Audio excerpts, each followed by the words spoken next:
Ya ayyuhalladzina amanu taqullaha haqqa tuqatih wa la tamutunna illa wa antum muslimun. Amma ba'du. Ma'asyiral muslimin, jamaah salat subuh yang semoga senantiasa dirahmati Allah Subhanahu wa taala. Alhamdulillah, sekali lagi puji syukur senantiasa kita panjatkan kehadirat Allah Azza wa Jalla atas segala limpahan nikmat dan karunia-Nya kepada kita, yang dengan izin Allah Subhanahu wa taala kita dimudahkan untuk hadir di tempat yang mulia ini, di salah satu dari rumah-rumah Allah Azza wa Jalla, dalam rangka menjalankan kewajiban ibadah salat subuh secara berjamaah. Semoga Allah Subhanahu wa taala senantiasa memberikan kita kemudahan untuk bisa istiqamah dalam kita beribadah kepada Allah, menyembah hanya kepada Allah Ta'ala sampai kita diwafatkan dalam keadaan husnul khatimah. Dan puji syukur kita panjatkan kehadirat Allah Azza wa Jalla yang dengan taufiknya kita bisa duduk setelah salat subuh di majlis yang semoga Allah Subhanahu wa Ta'ala memberkahinya, memberkahi apa saja yang kita dapatkan di dalamnya, dan memberkahi orang-orang yang berkumpul padanya. Sebagaimana tadi disampaikan, insyaallah pada kesempatan pagi hari ini kita akan membahas sedikit tentang tadabbur Al-Quran, terutama yang berkaitan dengan mafatih atau miftah, yaitu kunci-kunci yang memudahkan kita untuk mentadabburi Al-Quran Al-Karim. Apa itu tadabbur? Tadabbur secara bahasa artinya adalah at-tafakkur wa tafahum, yaitu bagaimana kita memikirkan, berusaha untuk memahami. Nah, itu namanya apa? Tadabbur, itu bertafakkur dan tafahum, ya, memahami.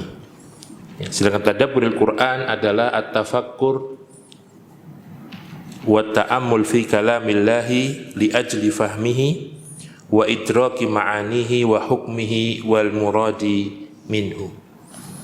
Tadabbur Al-Quran adalah proses bagaimana kita bertafakkur, yaitu memikirkan, wa ta'ammul dan mencermati, fi kalamillahi azza wa jalla, mencermati kalamullah, mencermati ayat-ayat Allah Subhanahu wa taala, ayat-ayat Al-Qur'anul Karim.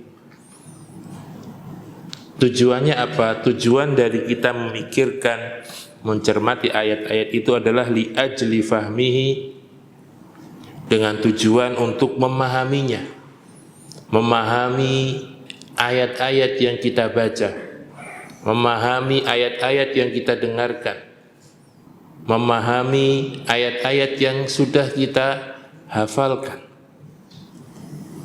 wa idraki ma'anihi, dan juga mengetahui ma'anihi, makna-makna yang terkandung di dalamnya, ya. Wa hukmihi, dan hukum yang ada pada ayat-ayat tersebut, wal muradi minhu, serta maksud, ya, serta maksud dari ayat-ayat tersebut yang dengannya, ya, kita bisa mengamalkan apa yang sudah kita pahami dari ayat-ayat Allah Subhanahu wa ta'ala. Jadi tadabbur adalah bagaimana proses kita memikirkan, mencermati ayat-ayat yang kita baca, yang kita dengarkan, ya, yang kita hafalkan dari Al-Quranul Karim, dengan tujuan untuk memahami isi kandungannya, tujuannya, makna-maknanya, hukum-hukum yang ada di dalamnya, ya.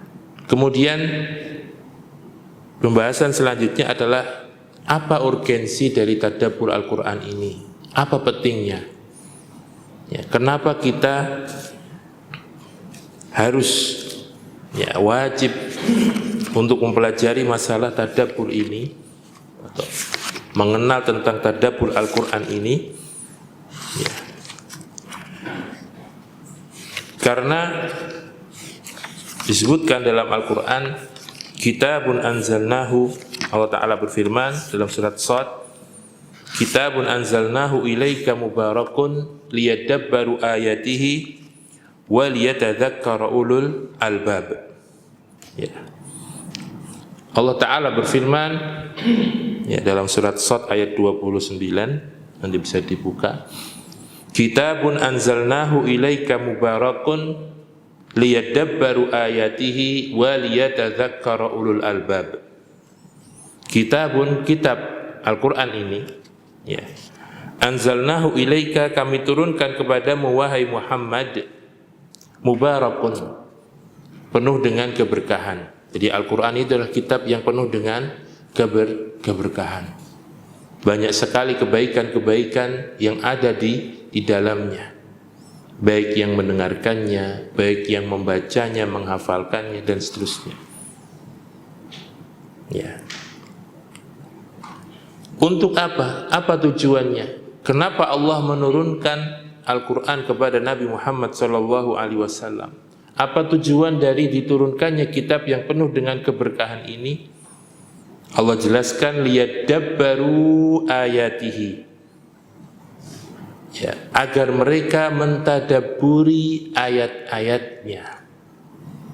Agar mereka yadabbaru, ya, mentadabburi ayat-ayat yang ada di dalam kitab tersebut.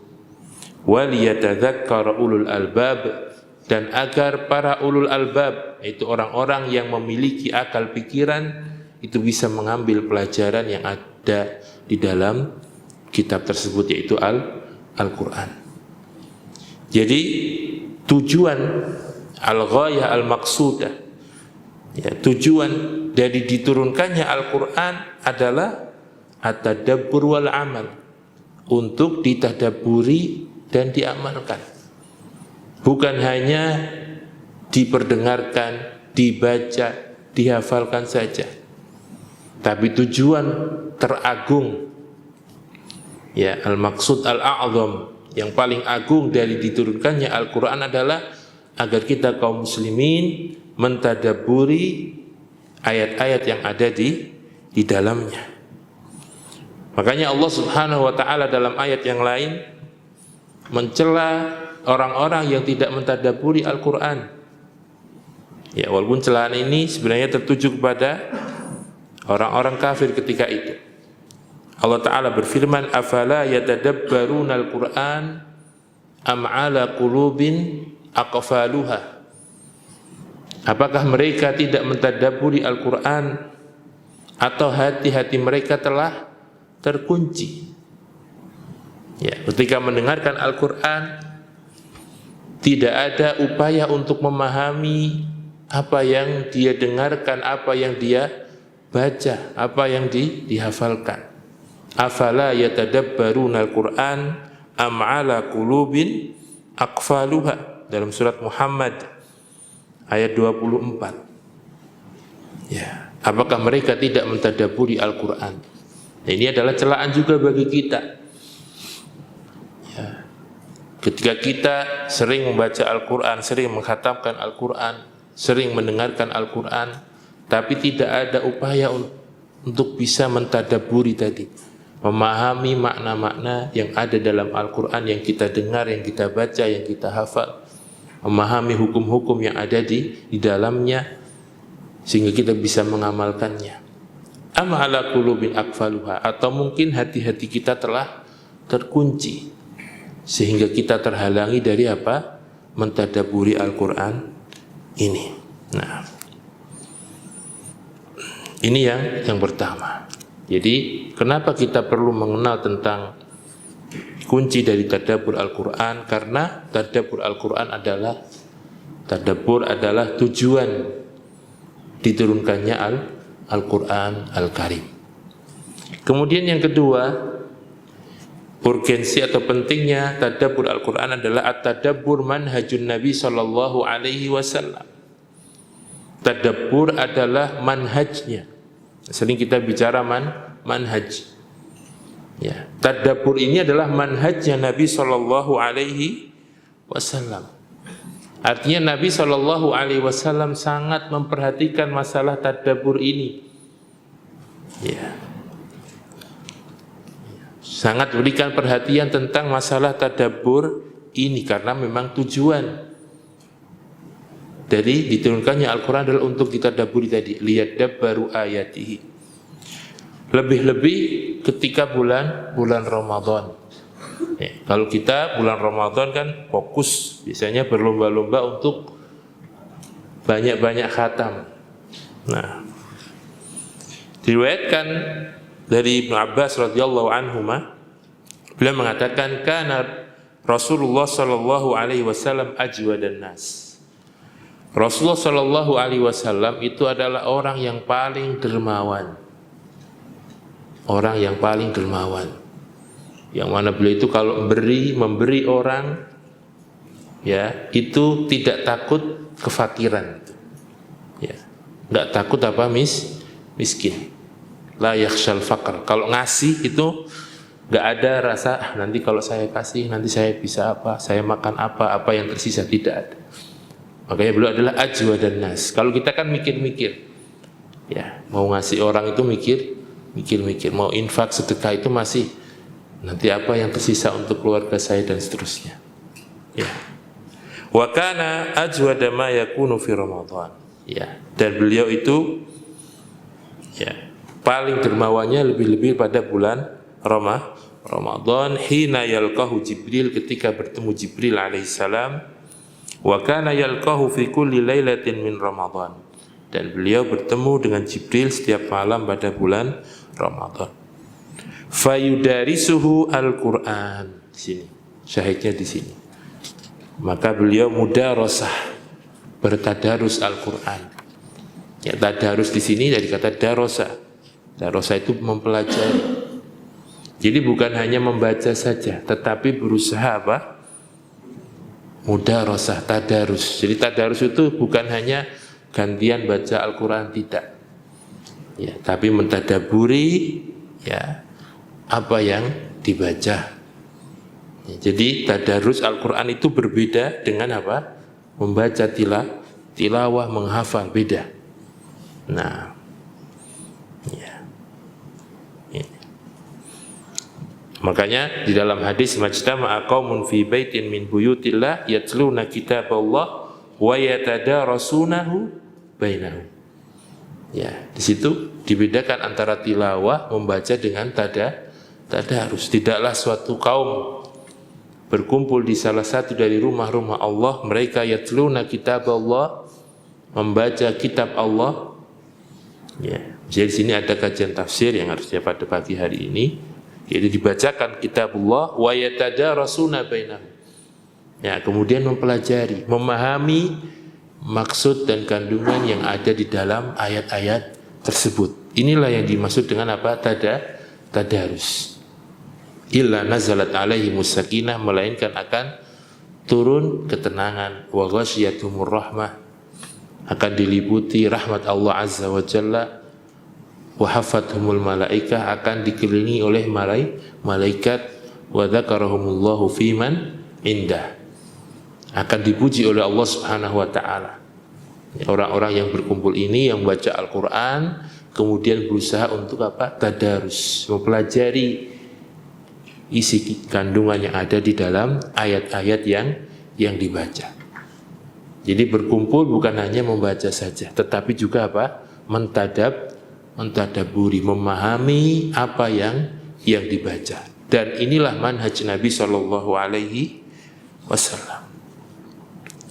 Kemudian yang ketiga, tadabburul Quran manhajus salafi hadhil ummah. Bukan hanya manhaj Nabi sallallahu alaihi wasallam, tapi tadabbur Al-Quran adalah manhajnya ya salaf hadhil ummah, manhaj salaf dari umat ini.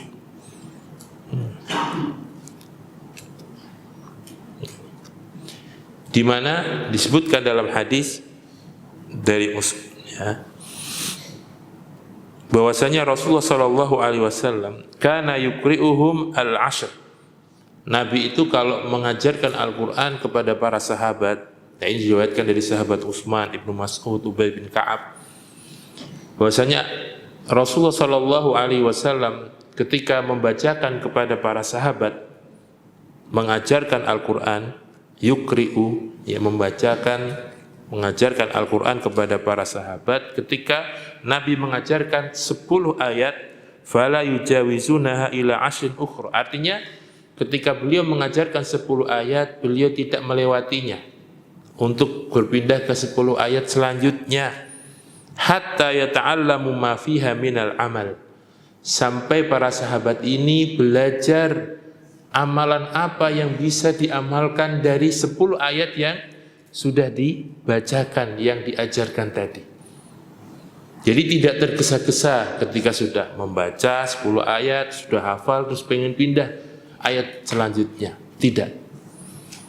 Tetapi Nabi mengajarkan kepada mereka, setelah setiap 10 ayat ini dipelajari, apa amalan yang bisa diamalkan dari 10 ayat ini.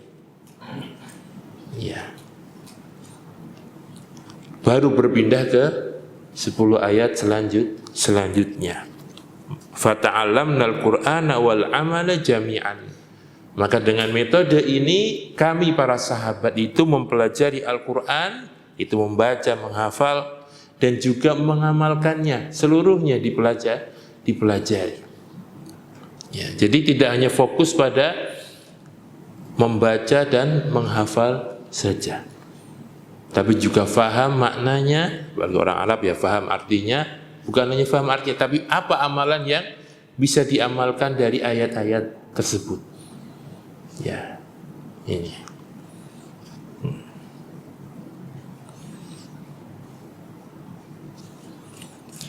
Ini urgensi yang ketiga.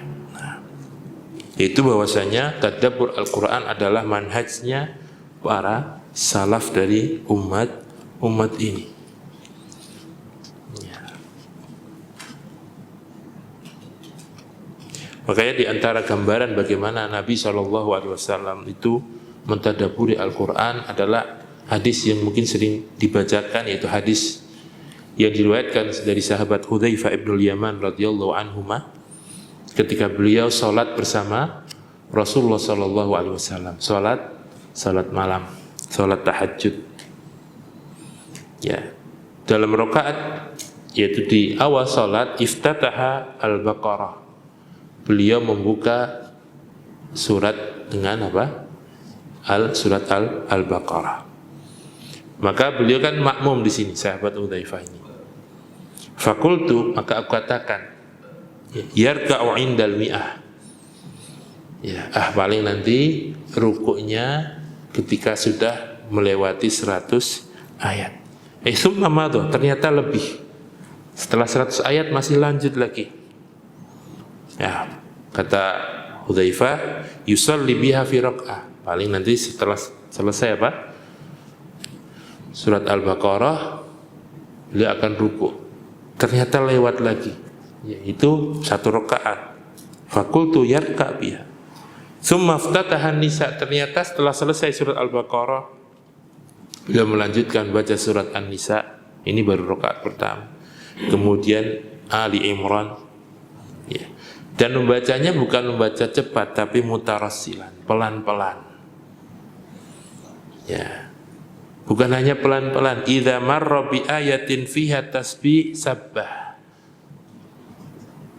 Kalau beliau melewati ayat yang di situ ada perintah untuk tasbih atau ayat tasbih, subhanallah, seperti sabbih isma rabbikal a'la misalnya, fasabbih. Ya, ada perintah sabbih itu, maka beliau apa? Akan bertasbih. Tapi jangan dicoba ketika sholat wajib ya, imamnya sholat wajib. Jadi ini sholat sunnah. Itu kalau sholat wajib memang ditekankan untuk yang ringan saja, gitu. Kecuali sholat subuh. Nah, wa idza marra bisu'alin sa'al. Kalau beliau di situ melewati ayat-ayat yang ada unsur permintaan, misalnya ada doa di situ, maka beliau minta di situ. Dalam sholatnya beliau apa? Berdoa. Di tengah-tengah membaca apa? surat dalam salat. Wa idza marra bi ta'awudzin ta'awwal. Kalau beliau melewati ayat yang di sini ada ta'awudz, maka beliau apa? Berta'awudz, meminta perlindungan kepada Allah Subhanahu wa taala. Ketika ada ayat rahmat, yang di situ ada rahmat Allah, ada surga Allah, beliau akan minta. Ketika di situ ada ayat azab, beliau akan apa? Akan berta'awudz, meminta perlindungan kepada Allah Azza wa Jalla. Kalau kita baca Al-Quran ya lewat aja terus, mau itu ayat rahmat, ayat azab, nggak ada bedanya gitu. Ya, masih bisa senyum, masih bisa tertawa, ya, karena tadi tidak ada usaha untuk memahami apa yang dibaca. Ya, padahal kalau kita lihat manhajnya Nabi SAW dan juga para sahabat itu, mereka berusaha memahami apa yang dibaca, termasuk ketika sholat. Nah, ini. Kemudian yang keempat, tadabburul Quran matalibu bihi kulli muslim. Artinya setiap muslim itu diperintahkan untuk mentadabburi Al-Quran. Dalilnya tadi, afala yatadabbaruna al-Quran am ala qulubin aqfaluha. Apakah mereka tidak mentadabburi Al-Quran atau hati-hati mereka telah terkunci, ya, sehingga tidak bisa mentadabburinya. Nah,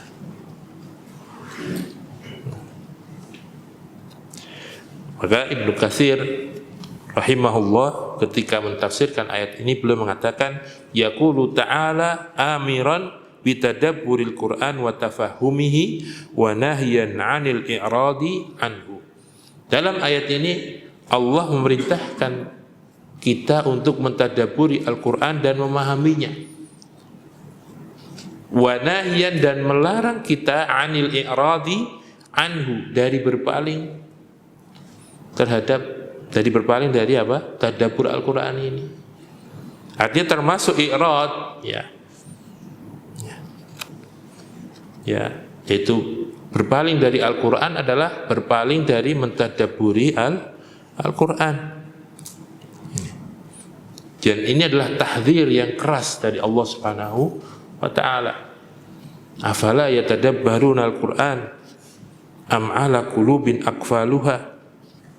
Ya, ini adalah tahdzir bagi kita, peringatan keras bagi kita yang ketika membaca Al-Quran tidak mentadabburinya, tidak ada usaha untuk apa? Mentadabburi Al-Quran yang dibaca. Ya, bahkan termasuk hajrul Quran, termasuk menghajar Al-Quran, ya, adalah meninggalkan apa? Tadabbur. Nah, ini adalah urgensi dari tadabbur Al-Quran. Ya, ini yang penting saja yang bisa kita ambil dari kenapa kita harus mentadabburi Al-Quran Al-Karim. Nah, kemudian pembahasan selanjutnya,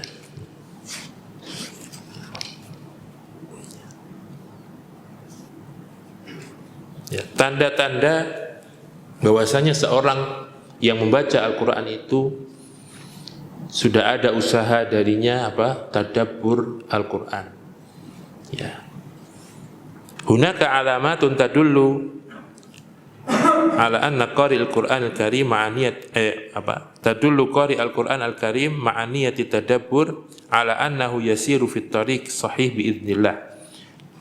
Di sini dikatakan bahwasanya ada tanda-tanda yang menunjukkan kepada para pembaca Al-Quran Al-Karim dengan niat mentadabburi Al-Quran bahwasanya dia telah berjalan di atas jalan yang benar dengan izin Allah Azza wa Jalla.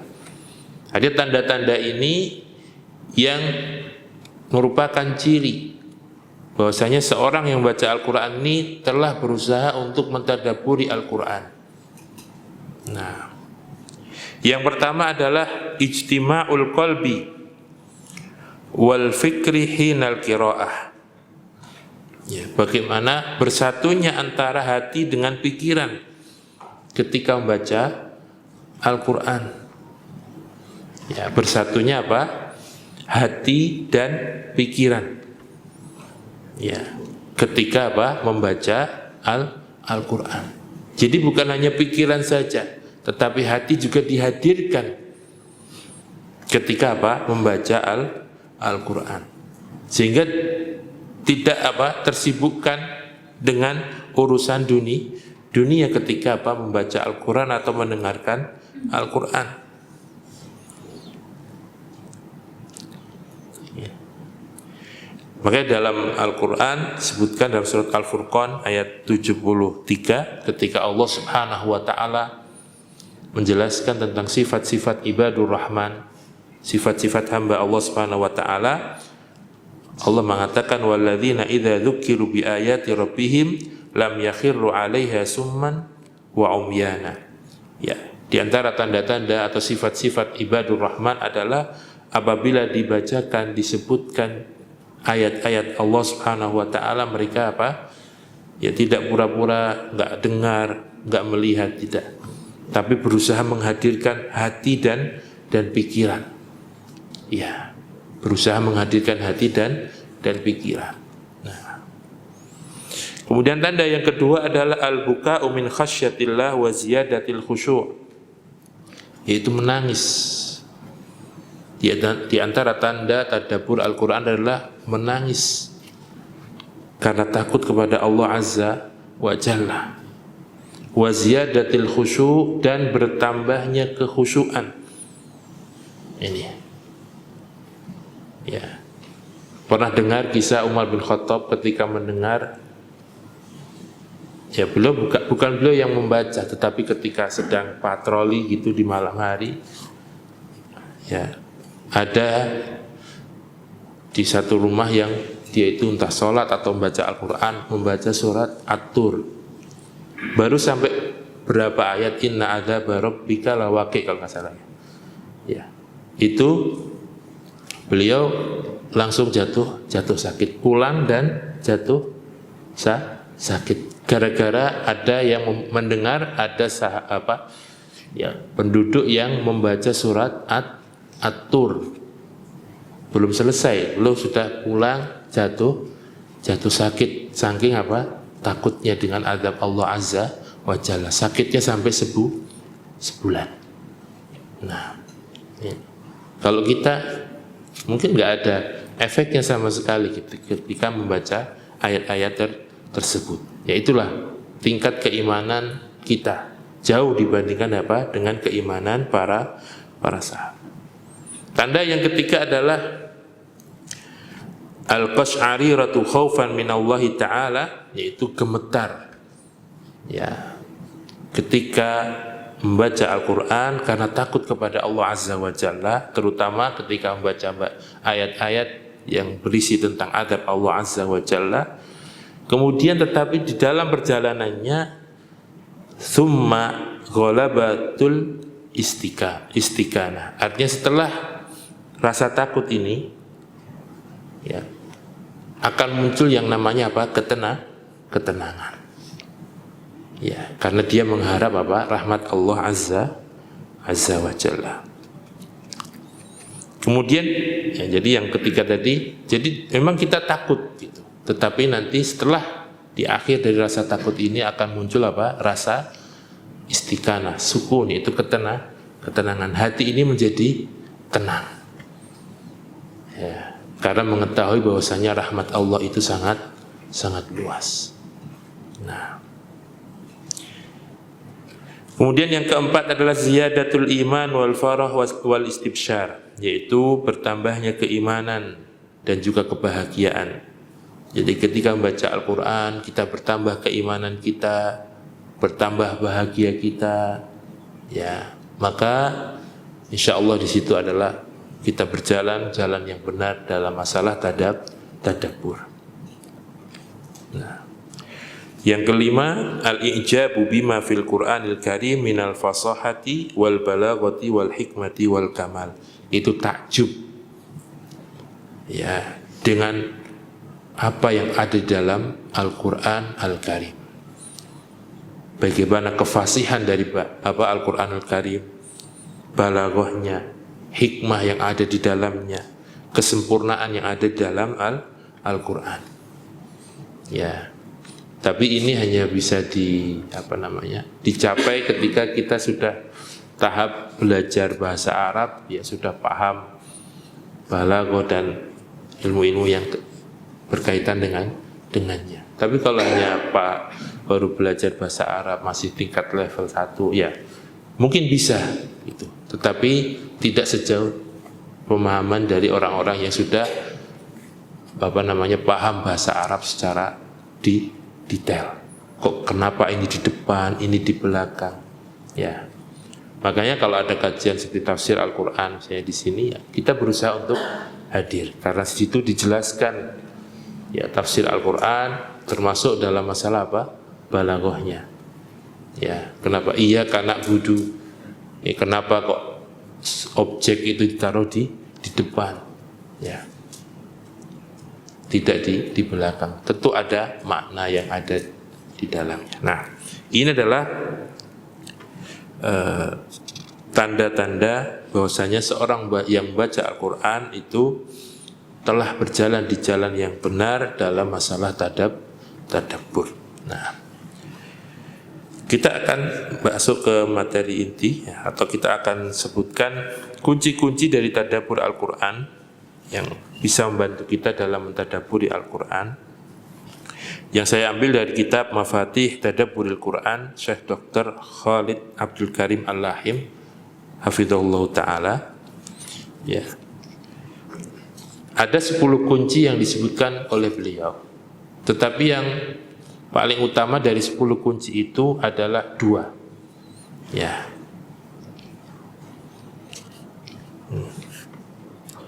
Kita akan bacakan 10 itu, nanti kita akan bahas sedikit kunci yang pertama dan kedua. Kunci yang pertama adalah menumbuhkan kecintaan terhadap Al-Quran. Kunci untuk kita bisa mentadabburi Al-Quran adalah menumbuhkan rasa cinta atau kecintaan terhadap Al-Quran. Nah, kemudian yang kedua adalah menghadirkan tujuan-tujuan dari membaca Al-Quran. Ketika kita memulai membaca Al-Quran, kita berusaha untuk menghadirkan tujuan-tujuan. Kenapa saya membaca Al-Quran? Ya, di situ ada 5 tujuan yang bisa kita hadirkan ketika kita membaca Al-Quran. Kemudian kunci yang ketiga adalah membaca Al-Quran dalam sholat. Ya. Terutama sholat sunnah. Nah, jadi kalau kita punya hafalan, baca ya ayat-ayat tersebut dalam sholat, bukan hanya dengan mushaf saja, tapi kita baca dalam sholat. Karena kalau pas sholat itu kan kita sedang khusyuk-khusyuknya gitu. Ya, tapi dengan syarat kita faham apa yang kita baca. Ya. Ini PR-nya tadi. Kemudian kunci yang keempat adalah membaca Al-Quran di malam hari.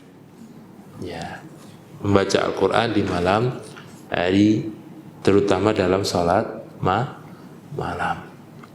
Walaupun hanya membaca satu ayat, 2 ayat, 3 ayat, atau satu surat. Nah, kunci yang kelima adalah membuat target pekanan. Kalau ini lebih ke praktek ya, targetnya setiap pekan itu berapa ya yang dibaca. Misalnya kalau punya hafalan 1 juz misalnya, maka 1 juz itu dibagi menjadi apa? 7. Dibagi menjadi apa tuh? 7. Kalau 1 juz ada 20 atau 21 misalnya, 21 halaman, juz 30 ya kan, 21 halaman, maka dibagi 7. Maka setiap malam diusahakan membaca dalam sholat tahajud itu 3 halaman. Itu terus sampai kontinu, sudah biasa, sudah hafal semuanya, sudah bisa memahami secara garis besar kemudian menghafal ayat selanjutnya atau surat selanjutnya, misalnya juz 2, coba tambah 1 juz, 2 juz sampai 7 juz. Kalau sudah punya 7 juz ya berarti setiap hari, setiap malam itu satu juz. Ya, satu juz. Kalau sudah sampai 30 juz, ini yang berat bagi penghafal Al-Quran. Ya. Itu ya semalam berapa? 30 juz dibagi 7. Ini hizibnya, wiridnya Nabi dan para sahabat itu setiap seminggu hatam. Bukan hanya dibaca dengan mushaf, tetapi dibaca dalam sholat. Ini. Dan ini berat. Makanya targetnya ya kita punya hafalan berapa. Kalau punya 7 surat ya sudah, satu malam satu surat atau dua surat. Tapi berusaha menghayati apa yang dibaca. Jadi ada targetnya. Kunci keenam, menghafal. Ya. Dengan menghafal itu memudahkan kita untuk mentadabburi Al-Qur'an. Kunci ketujuh adalah mengulang-ulang bacaan ayat. Jadi tidak tergesa-gesa untuk pindah ayat. Bahkan pernah diriwayatkan Nabi itu dalam satu sholat membaca 1 ayat saja. Ya, dalam satu surat, dalam satu sholat tahajud itu membaca 1 ayat saja. Itu in tu'adzibhum fa innahum ibaduk dan seterusnya. 1 ayat saja. Karena beliau ingin meminta syafaat agar Allah mengampuni hambanya. Ya. Maka beliau membaca 1 ayat itu diulang-ulang. Nah. Jadi kalau kita punya, ini pernah kita bahas di salat tarawih, di kultum tarawih itu, ya kita membaca ayat-ayat yang memang membuat hati kita tenang, kita ulang-ulang. Nah, tidak masalah gitu. Ya, jadi tapi harus hafal tadi. Kemudian juga faham apa yang dibaca. Kunci yang ke-8 adalah menghubungkan lafaz dengan makna tadi. Jadi bukan hanya hafal saja, tetapi maknanya apa? Ya. Kalau sekarang kita tinggal baca terjemahan dan buku tafsirnya. Ya, tafsirnya kita, oh ini maksudnya ini. Nah, ya, menghubungkan lafaz dengan makna. Kunci yang ke-9 membaca dengan tartil. Ya, diperhatikan tajwidnya dan seterusnya. Baca dengan pelan, tidak tergesa-gesa. Kunci yang ke-10 membaca dengan jahar, suara yang terdengar, minimal di telinga kita. Ya. Ini adalah 10 kunci yang disebutkan dalam kitab Mafatih Tadabburil Quran. Ya, kita kembali ke kunci yang pertama adalah menumbuhkan kecintaan terhadap Al-Quran. Ya.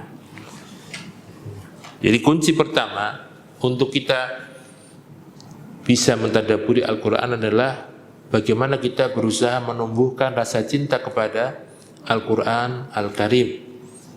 Ya. Ya. Dan cinta itu dari hati kan itu.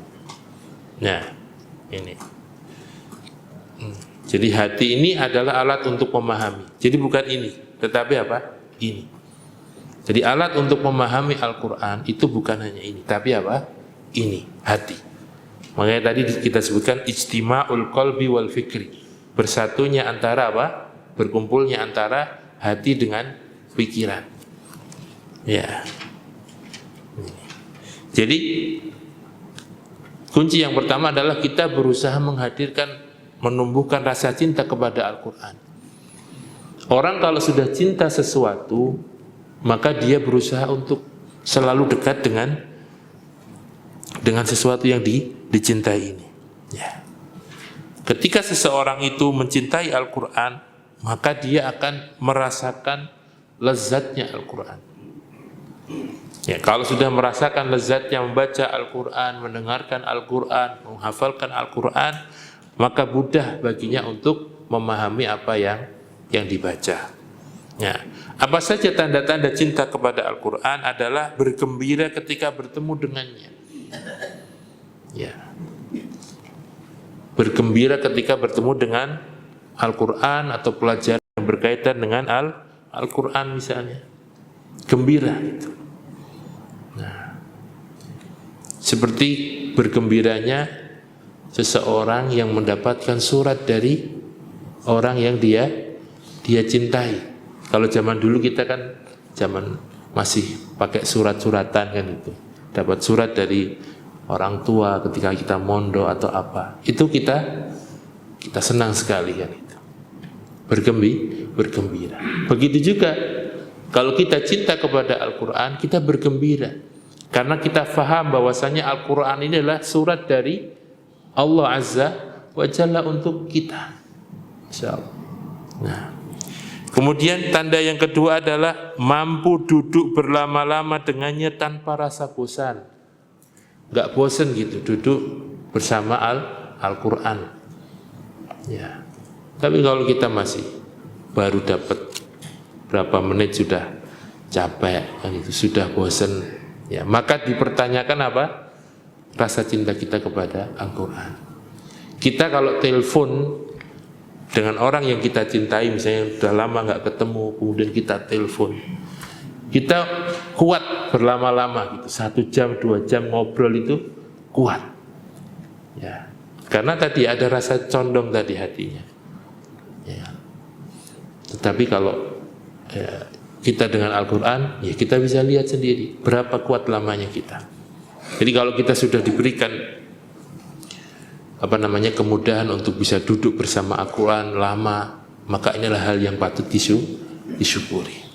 Berarti Allah telah menumbuhkan rasa cinta itu kepada diri kita kepada Al-Quran. Selalu merasa rindu kepada Al-Quran. Ya, kalau misalnya kita tersibukkan dengan pekerjaan misalnya, perjalanan yang kita mungkin nggak bisa membaca Al-Quran, ya, karena sibuk tadi, ya, ada rasa rindu, ya, dengan Al-Quran. Kemudian percaya kepada arahan-arahan yang ada di dalam Al-Quran. Ini adalah tanda cinta terhadap Al-Quran. Jadi apapun petunjuk yang ada di dalam Al-Quran kita percaya. Kita senantiasa percaya bahwasanya Al-Quran itu akan memberikan solusi dari semua masalah yang dihadapi. Nah, kita percaya. Kemudian yang terakhir, taat kepada perintah dan larangannya. Ini perintah yang ada dalam Al-Quran kita laksanakan. Larangan yang ada dalam Al-Quran kita jauhi. Ini adalah bukti cinta seseorang terhadap Al-Quran. Nah, ya, sekarang pertanyaannya, apakah kita sudah mencintai Al-Quran? Ya, kita tanyakan kepada diri kita masing-masing. Ya, dengan melihat tanda-tanda itu, seberapa persen kecintaan kita kepada Al-Quran? Kita merenung, muhasabah. Ya, kalau kita ditanya mesti siapa yang nggak cinta Al-Quran? Melihat misalnya Al-Quran dibakar, kita ada muncul rasa cemburu, marah. Ya, memang itu juga bagian dari cintaan terhadap Al-Quran. Tapi itu saja tidak cukup. Ya, tentu saja tidak cukup. Kita harus buktikan. Mampukah kita duduk lama-lama dengan Al-Quran? Siapkah kita percaya taat kepada perintah dan larangannya dan seterusnya? Ini yang harus kita hadirkan. Ya, ketika sudah mencintai Al-Quran, maka insya Allah akan dimudahkan untuk apa? Mentadaburinya. Ya, kalau cinta saja masih sedikit, maka susah. Nah, bagaimana menghadirkan kecintaan kepada Al-Quran? Yang pertama adalah bertawakal kepada Allah dan meminta pertolongan kepadanya. Ya, karena hati ini di tangan Allah. Allah yang maha membolak-balikan hati. Maka kita bertawakal dan memohon kepada Allah agar Allah Subhanahu wa ta'ala memberikan kemudahan kepada kita untuk bisa mentadabburi Al-Quran. Artinya jangan pernah kita sombong dengan kemampuan kita sudah bahasa Arab Rasulullah jilid 2 misalnya, sudah paham jurumiyah. Enggak. Tidak. Tapi kita bertawakal dan minta kepada Allah agar Allah memberikan kecintaan, menganugerahkan rasa cinta kita kepada Al-Quran. Ini yang pertama, berdoa. Di antara doanya yang bisa kita baca misalnya, Allahumma inni abdu wa ibnu abdik wa ibnu amatik nasiyati biyadik madin fiyya hukmuk adlun fiyya qada'uk as'aluka bikulli ismin huwa lak sammaita bihi nafsak aw 'allamtahu ahadan min khalqik aw anzaltahu fi kitabik aw ista'sarta bihi fi ilmil ghaibi indak an taj'alal qur'ana rabi'a qalbi wa nura sadri wa jalaa huzni wa dhahaba hammi. Ini bisa kita baca. Atau ya pakai doa-doa biasa. Ya Allah, berikanlah kemudahan saya untuk bisa membaca Al-Quran. Tanamkanlah rasa cinta. Pakai bahasa Indonesia enggak apa? Ini. Kita minta kepada Allah Subhanahu wa ta'ala.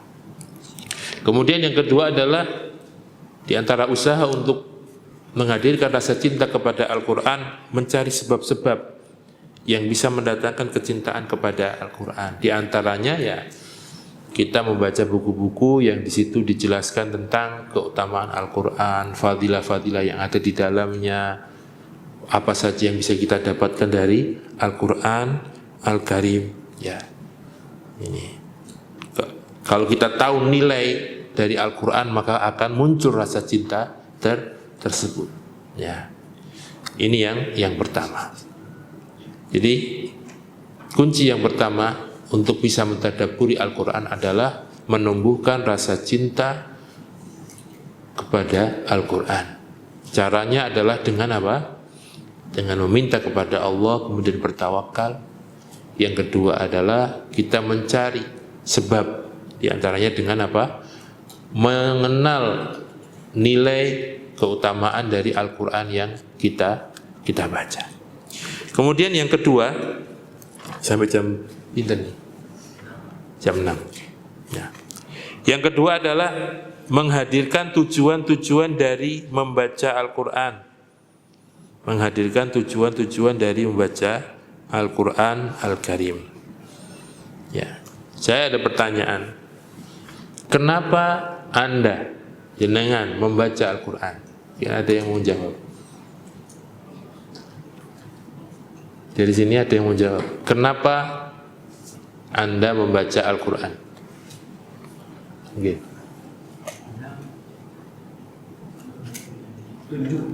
Karena petunjuk. Ketika kita baca, pas baca gitu. Ketika misalnya tadarus Al-Quran terutama di bulan Ramadan, apa tujuan, niatnya untuk apa? Dari mendapat pahala. Rata-rata itu. Ya kan? Rata-rata ketika kita membaca Al-Quran tujuannya adalah biar dapat pahala. Dan dalilnya pasti man qara'a harfan min kitabillahi falahu bihi hasanah. Ya, wal hasanatu bi asyri amsaliyah, itu saja. Ya selalu dihadirkan, ya sudah, akhirnya semangat untuk khatam sekali dua kali kan itu. Barang siapa yang baca satu huruf dari Al-Quran, ya maka dia akan mendapatkan satu kebaikan dikali 10 kan itu. Itu kan yang selama ini menjadi motivasi kita untuk membaca Al-Quran. Gini apa nggih? Iya, itu. Sehingga kita kuat untuk khatam, tadarus sampai malam, itu mesti yang ada dalam hati kita biar dapat pahala banyak. Ya. Ini, biar dapat apa? Pahala banyak. Nah. Ya. Ya. Jadi kebanyakan kalau ditanya kenapa Anda membaca Al-Quran?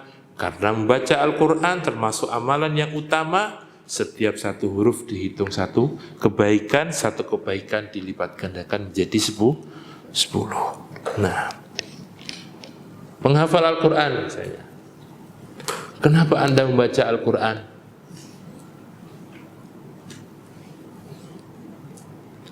Ya. Saya membaca Al-Quran agar bertahan hafalan saya, agar tidak hilang hafalan saya. Itu biasanya motivasi para penghafal Al-Quran. Ketika sudah hafal, dia murojaah terus biar gak hilang. biar nggak hilang. Kalau pas lomba biar bisa menang kan gitu. Itu sebagian motivasinya.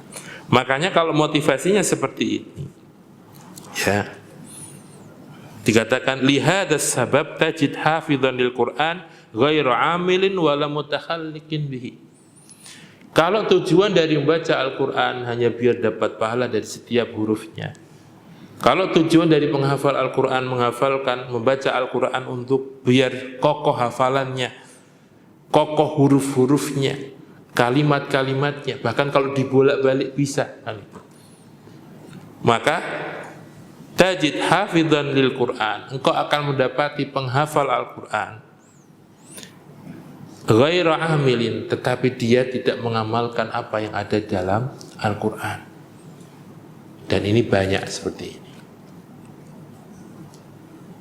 Wala mutakhalliqin bihi, tidak berakhlak dengan Al-Quran, akhlaknya jauh dari apa yang dihafalkan. Ini dia hafal, ya, seperti Quran berjalan. Sebenarnya bukan Quran berjalan. Ya. Makanya Nabi SAW, ya, ketika Aisyah radhiyallahu anha ditanya bagaimana akhlak Rasulullah, kana khuluquhul Quran. Akhlak beliau adalah Al-Quran. Beliau ada Al-Quran yang berjalan, bukan hafal saja, tetapi apa? Akhlaknya adalah Al-Quran itu sendiri. Ya. Tetapi kita banyak mendapati, ya, karena saya kebetulan, ya, pernah di Ma'had, waktu di Magelang, di situ Suyuti mungkin tahu, ya, kita megang ngajar di Ma'had Tahfidz juga, ya. Di situ ada para muhafidz yang sudah hafal 30 juz atau apa, baik laki-laki ataupun perempuan, tetapi akhlaknya masih perlu diperbaiki. Hafal Al-Quran tapi masih suka nonton K-pop, drakor, kan gitu. Hafal itu, ya, akhlaknya masih belum baik. Ya tadi, karena tujuannya hanya untuk mengokohkan hafalan saja. Ketika dia mengulang-ulang hafalan itu hanya biar kokoh. Dan ini saya dapati benar-benar gitu. Ya, ya. Saya belum hafal Al-Quran, gitu. Hanya beberapa lah. Tetapi berinteraksi dengan para penghafal Al-Quran itu sering. Ya, ada yang masya Allah akhlaknya luar biasa, tapi ada juga yang jauh. Ya, ya, ini karena tadi tujuannya apa? Nah, ada 5 tujuan Al-Quran yang disebutkan oleh Syekh di sini. Yang pertama adalah ilmu, yang kedua adalah amal, yang ketiga adalah munajat, yang keempat adalah pahala, ya, yang kelima adalah penyembuh. Ya. Sebenarnya ada slide-nya ini, saya sudah nyiapkan. Jadi yang pertama adalah kita membaca Al-Quran untuk mendapatkan ilmu dari Al-Quran. Tadi liyadabbaru ayatihi wa liyatadzakkara ulul albab, untuk mentadabburi, nah, dan mengambil pelajaran. Ya, Ustaz belum paham bahasa Arab, ya belajar bahasa Arab, kan itu. Ada banyak buku tafsir, ada banyak kajian-kajian tentang tafsir Al-Quran. Kita berusaha hadir agar masuk tadi majtama'a qaumun fi baitin min buyutillah tadi. Nah, ini sebentar. Ini yang pertama. Jadi kita membaca Al-Quran agar mendapatkan ilmu dari apa yang dibaca. Paham apa yang kita baca. Apa ilmu yang bisa kita dapatkan dari ayat-ayat ini. Ini yang harus dicari. Nah, makanya tadi para sahabat itu kalau belajar 10 ayat, tidak pindah ke 10 ayat selanjutnya sampai paham ilmu yang ada dalamnya, kemudian bisa mengamalkannya. Ya, bisa apa? Mengamalkannya dalam kehidupan hari. Nah, ini. Nah, ya, ilmu yang dimaksud adalah bagaimana kita bisa mengenal Allah Azza wa Jalla. Dengan baca Al-Quran kita kenal dengan Allah Subhanahu wa Ta'ala. Ilmu yang dimaksud adalah ilmu yang menambah rasa takut kita kepada Allah Azza wa Jalla. Ya. Innama yakhshallaha min ibadihil ulama. Yang takut kepada Allah itu hanyalah para ulama. Jadi kalau orang yang mengaku ustadz atau kiai banyak ilmunya, ya, mengaku banyak ilmu tapi tidak ada rasa takut kepada Allah, maka tidak disebut apa? Ulama di sini. Ya, artinya seorang ketika bertambah ilmunya, bertambah rasa takutnya kepada Allah Azza wa Jalla. Maka ketika kita membaca Al-Quran, khatam sekali, 2 kali, kita tanya kepada diri sendiri, apakah bertambah rasa takut kita kepada Allah? Atau malah tambah berani? Nah, ini. Berarti kalau tambah berani, ya itu. Ada yang salah di dalam niat kita membaca Al-Quran, mempelajari Al-Quran. Jadi, ilmu yang dimaksud di sini adalah mengenal Allah Azza wa Jalla, menambah rasa takut kepada Allah, dan ilmu yang mendorong kita untuk beramal soleh. Nah, ini tujuan yang pertama. Saya ringkas saja. Kalau bukunya sebenarnya tebal gitu, saya ringkas. Ilmu yang kedua, tujuan yang kedua, aku membaca Al-Quran untuk diamalkan, al-amal. Ya. Makanya Nabi ketika Ummul Mukminin Aisyah radhiyallahu anha ketika ditanya, bagaimana akhlak Rasulullah? Beliau mengatakan kana khuluquhul Quran. Jadi Al-Quran itu diamalkan, diproyeksikan menjadi sebuah amalan. Jadi bukan hanya sesuatu yang dibaca saja. Makanya Allah mensifati Nabi Muhammad dengan wa innaka la'ala khuluqin azim. Dan sesungguhnya engkau Muhammad berada di atas akhlak yang agung. Jadi kalaupun kita belum hafal seluruh Al-Quran, tetapi kalau kita sudah berusaha mengamalkan isi kandungannya, maka ini kita disebut dengan sahibul Quran. Jadi sahibul Quran, ahlul Quran itu tidak harus hafal. Nah, tapi dia mengamalkan apa yang ada dalam Al-Quran. Itu yang terpenting. Kalau sampai hafal, sudah tambah luar biasa. Ini.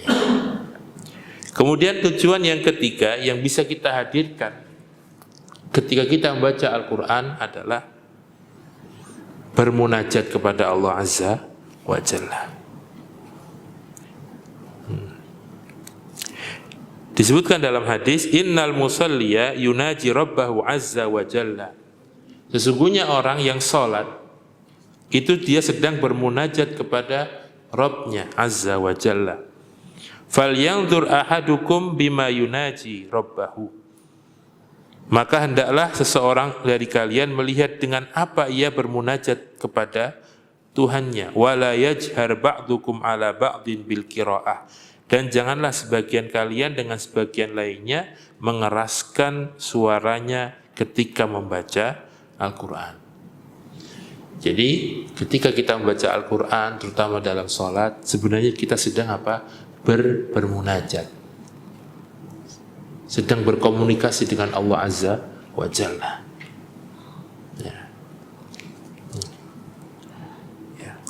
Bagaimana caranya?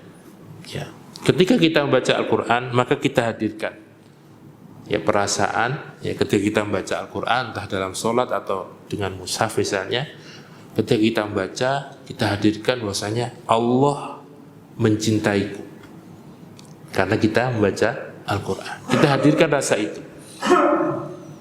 Allah mendengar apa yang saya baca. Allah melihat apa yang saya lakukan ketika saya membaca Al-Quran. Allah memujiku. Kemudian Allah akan memberikan aku pahala. Hadirkan ini. Jadi ketika aku membaca Al-Quran, aku merasa satu, Allah mencintaiku, Allah mendengarkan bacaanku, Allah melihatku, Allah memujiku, Allah memberikan aku pahala dari bacaanku. Coba hadirkan ini ketika kita membaca Al-Quran, maka insya Allah itu akan memberikan kemudahan bagi kita untuk bisa fokus dalam membaca Al-Quran dan berusaha memahami apa yang ada di dalamnya. Ya. Dan bermunajat itu kan bisa dicapai kalau kita faham apa yang dibaca, kan itu. Diulang-ulang, satu ayat diulang-ulang, dibaca terjemahannya, diulang-ulang sampai paham. Kalau nggak paham baru tanya, kalau ada yang muskil ya ditanyakan. Nah. Ya. Kemudian yang ke berapa? 4 ya. Ya, tadi aku membaca Al-Quran untuk mendapatkan pahala. Nah, ini jelas, 1 huruf 10 kebaikan. Ini nggak usah dijelaskan ya. Ya. Kemudian yang kelima adalah aku membaca Al-Quran untuk kesembuhan, syifa. Wa nunazzilu minal Qur'ani ma huwa syifaa'u wa rahmatul lil mu'minin wa la yazidu zalimina illa khasara. Dan kami turunkan dari Al-Quran sesuatu yang menjadi syifa, penawar dari penyakit-penyakit, terutama penyakit hati. Wa rahmah, dan rahmat bagi orang-orang yang beriman, rahmatun lil mu'minin. Ya, wala yazidu zalimina illa khasara, sedangkan bagi orang-orang yang zalim, ya, Al-Quran itu nanti hanya akan menambah rasa kerugian. Al-Isra ayat 82.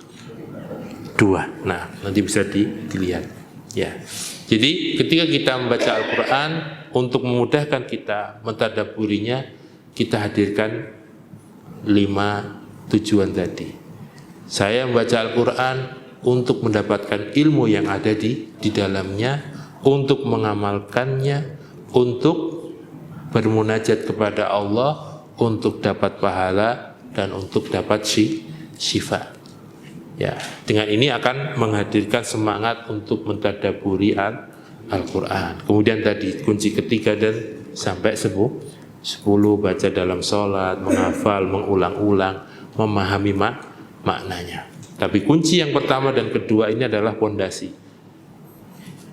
Yang paling penting tadi kunci yang pertama, yaitu menghadirkan rasa cinta kepada Allah Azza wa Jalla. Nah, ini saja yang mungkin bisa kita bahas sedikit tentang tadabbur Al-Quran. Mungkin ada yang ditanyakan atau ada yang kurang jelas dari apa yang kita sampaikan.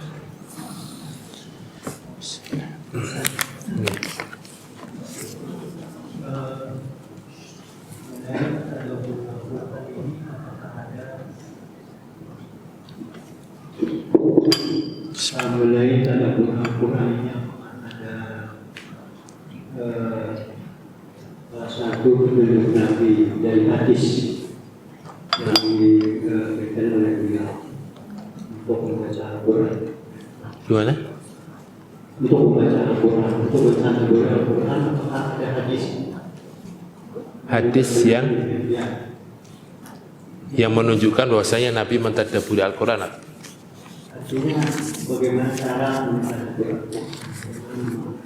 Nah, tadi sudah kita sampaikan mungkin ketika Nabi sholat malam tadi, beliau membaca dengan mutarassilan, ya. Kemudian apabila melewati ayat tasbih, beliau apa? Bertasbih. Ketika melewati ayat yang berisi tentang rahmat, beliau meminta saat berhenti kemudian meminta.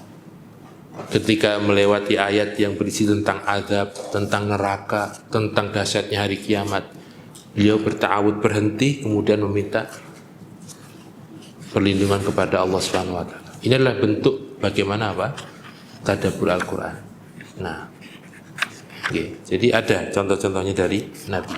Tapi ini banyak, kalau kita lihat banyak sekali. Ada dalam beberapa buku tentang contoh bagaimana Nabi, para sahabat dan salaf itu mentadabburi Al-Quran. Itu ada. Ya. dalam kitab Hakadha Asyu Ma'al Quran. Beginilah para salaf hidup bersama Al-Quran. Di antaranya bagaimana tadi Umar bin Khattab mendengar satu ayat saja langsung jatuh sakit. Saking apa? Takutnya kepada Allah Subhanahu wa taala, takut kepada azab Allah. Nah, kalau untuk kita ya kunci selain tadi menumbuhkan rasa cinta, tujuan dari baca Al-Quran adalah tadi paham. Dia harus belajar bahasa Arab tadi. Ya, berusaha untuk belajar bahasa Arab. Kalau nggak ada waktu ya, kalau ada kajian-kajian berkaitan dengan tafsir Al-Quran, maka berusaha untuk hadir. Karena dari situlah bisa membantu kita untuk mentadaburi Al-Quran. Dan belajar Al-Quran, mentadaburi Al-Quran itu mudah. Mudah. Karena Allah sudah mengatakan seperti itu. Dalilnya apa? Dalam surat Al-Qamar. Walaqad yassarnal Qur'ana lidzikri fahal mim muddakir. Walaqad di sini Allah pakai apa? La sama qad. Pakai kalau dalam balaghah itu taukid. Pakai dua taukid. Ya, ini namanya uslub khabar ingkari.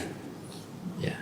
Jadi walaqad yassarnal Qur'ana lidzikri fahal mim muddakir, dan sungguh ya telah kami mudahkan Al-Qur'an untuk diambil pelajaran, lidzikr.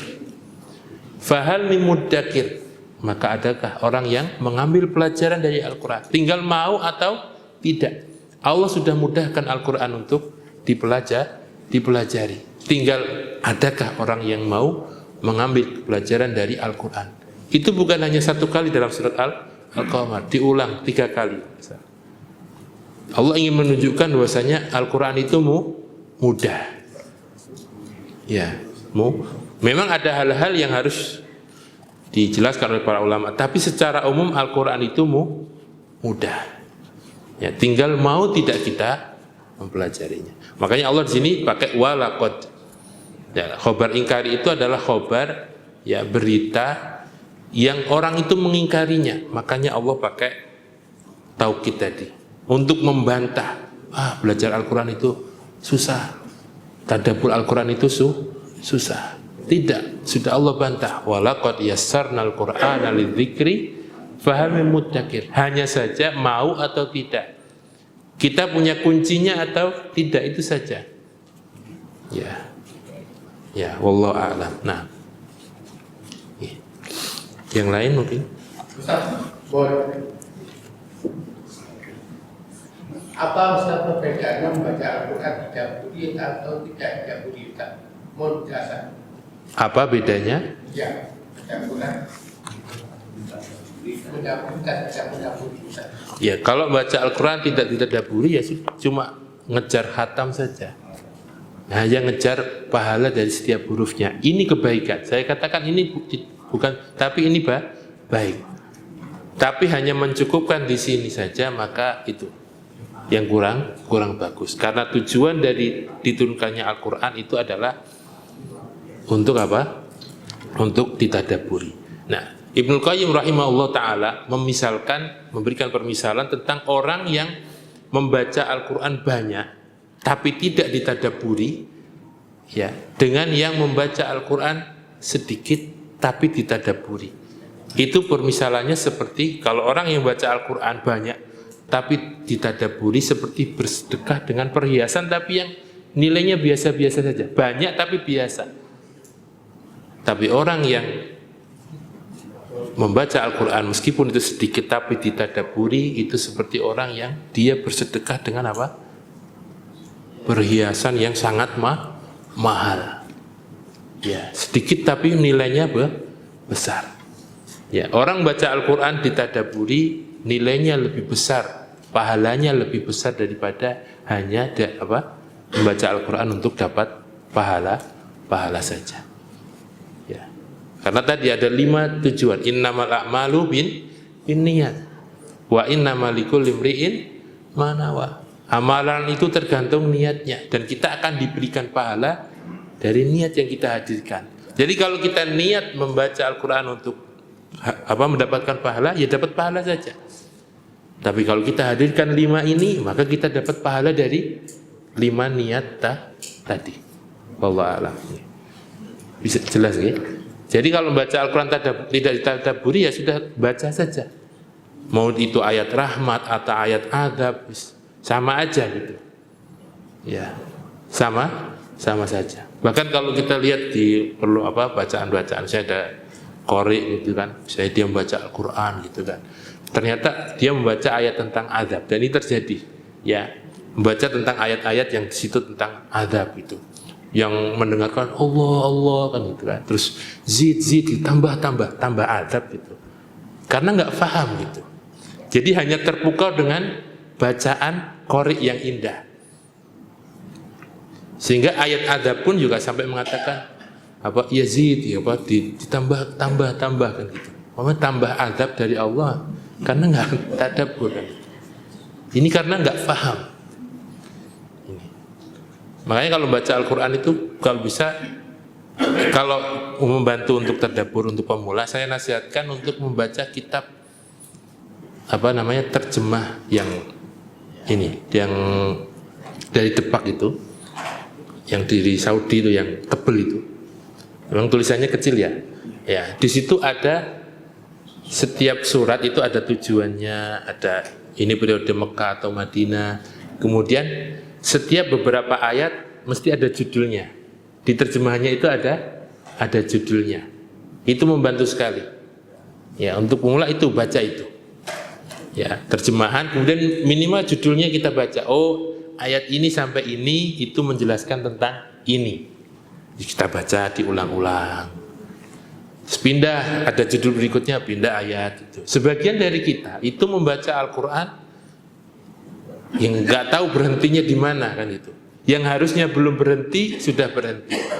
Makanya saya sendiri kadang merasa terganggu ketika ada seorang imam, misalnya dia membaca potongan-potongan ayat dari Al-Quran yang panjang, dia potong di tengah-tengah, dia potong di di bagian awal dari juz misalnya, atau bagian awal dari halaman. Padahal halaman itu padahal ayat itu masih ada hubungannya dengan ayat sebelumnya. Tiba-tiba muncul cerita itu gitu. Nggak ada sebab, nggak ada ini, tiba-tiba muncul cerita itu. Bagi yang paham bahasa Arab, ya meskipun belum sempurna, itu mengganggu sekali. Kok tiba-tiba ada ayat ini gitu? Ya, karena nggak paham apa yang dibaca. Ya, untuk pemula tadi dengan kitab terjemah tadi itu akan membantu. Oh, saya kalau mau motong ayat, mengambil ayat itu, oh sini sampai sini karena temanya ini. Jadi nggak sembarangan gitu.